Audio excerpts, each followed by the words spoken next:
अउनी यशवा को चकमा देते हैं। और जब उन सब हित्ती, अमूरी, कनानी, फर्जी, हवी और यबूसी बादशाहों ने जो यरदन के उस पार कोहस्तानी मुल्क और नशेब की जमीन और बड़े समुंदर के उस साहिल पर जो लुबनान के सामने है रहते थे, ये सुना तो वो सब के सब फराहम हुए ताकि मुत्तफिक होकर यशवा और बनी इसराइल से जंग करें। और जब जिबाउन के बाशिंदों ने सुना कि यशवा ने यरहू और ऐ से क्या क्या किया है, तो उन्होंने भी हीलाबाजी की और जाकर सफीरों का भेस भरा और पुराने बोरे और पुराने फटे हुए और मरम्मत किए हुए शराब के मशकीजे अपने गधों पर लादे और पाँव में पुराने पैबंद लगे हुए जूते और तन पर पुराने कपड़े डाले और उनके सफर का तोशा सूखी फफूंदी लगी हुई रोटियां थीं। और वो जिलजाल में खैमागाह को यशवा के पास जाकर उससे और इस्राएली मर्दों से कहने लगे, हम एक दूर मुल्क से आए हैं, सो अब तुम हमसे अहद बांधो। तब इस्राएली मर्दों ने उन हवियों से कहा कि शायद तुम हमारे दरमियान ही रहते हो, बस हम तुमसे क्यों कर अहद बांधे। उन्होंने यशवा से कहा, हम तेरे खादिम हैं। तब यशवा ने उनसे पूछा, तुम कौन हो और कहाँ से आए हो?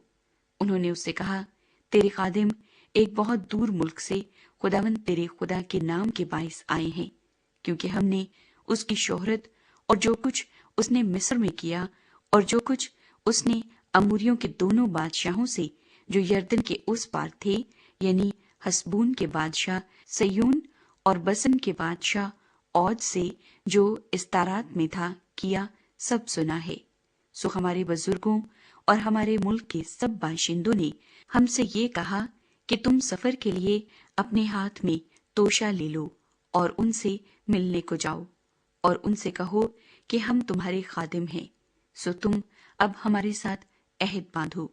जिस दिन हम तुम्हारे पास आने को निकले, हमने अपने अपने घर से अपने तोशे की रोटी गरम गरम ली, और अब देखो वो सूखी है और उसे फफूंदी लग गई, और मैं कि ये मशकीजे जो हमने भर लिए थे नए थे, और देखो ये तो फट गए, और ये हमारे कपड़े और जूते दूर और दराज के सफर की वजह से पुराने हो गए।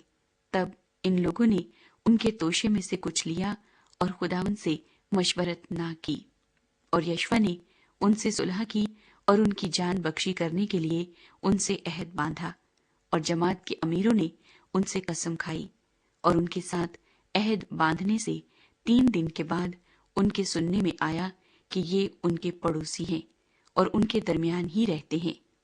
और बनी इसराइल कूच करके तीसरे दिन उनके शहरों में पहुंचे।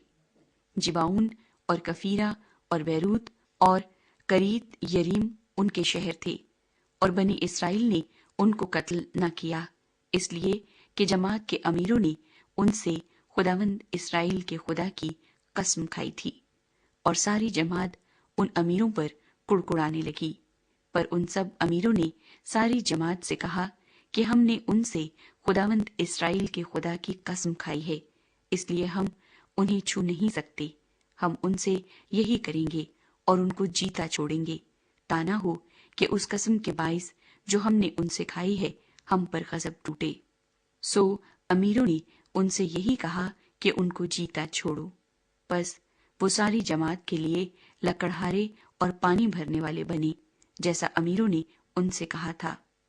तब यशवा ने उनको बुलवाकर उनसे कहा, जिस हाल कि तुम हमारे दरमियान रहते हो, तुमने ये कहकर हमको क्यों फरेब दिया कि हम तुमसे बहुत दूर रहते हैं। इसलिए अब तुम लानती ठहरे, और तुम में से कोई ऐसा न रहेगा जो गुलाम यानी मेरे खुदा के घर के लिए लकड़हारा और पानी भरने वाला न हो। उन्होंने यशवा को जवाब दिया कि तेरे खादिमों को तहकीक ये खबर मिली थी कि खुदावन तेरे खुदा ने अपने बंदा मूसा को फरमाया कि सारा मुल्क तुमको दे, और इस मुल्क के सब बाशिंदों को तुम्हारे सामने से नेस्तो नाबूद करे। सो हमको तुम्हारे सबब से अपनी जानों के लाले पड़ गए, इसलिए हमने ये काम किया। और अब देख, हम तेरे हाथ में हैं, जो कुछ तू हमसे करना भला और ठीक जाने सो कर। پس اس نے ان سے ویسا ہی کیا اور بنی اسرائیل کے ہاتھ سے ان کو ایسا بچایا کہ انہوں نے ان کو قتل نہ کیا۔ اور یشوع نے اسی دن ان کو جماعت کے لیے اور اس مقام پر جسے خداوند خود چنے اس کی مذبح کے لیے لکڑہارے اور پانی بھرنے والے مقرر کیا، جیسا آج تک ہے۔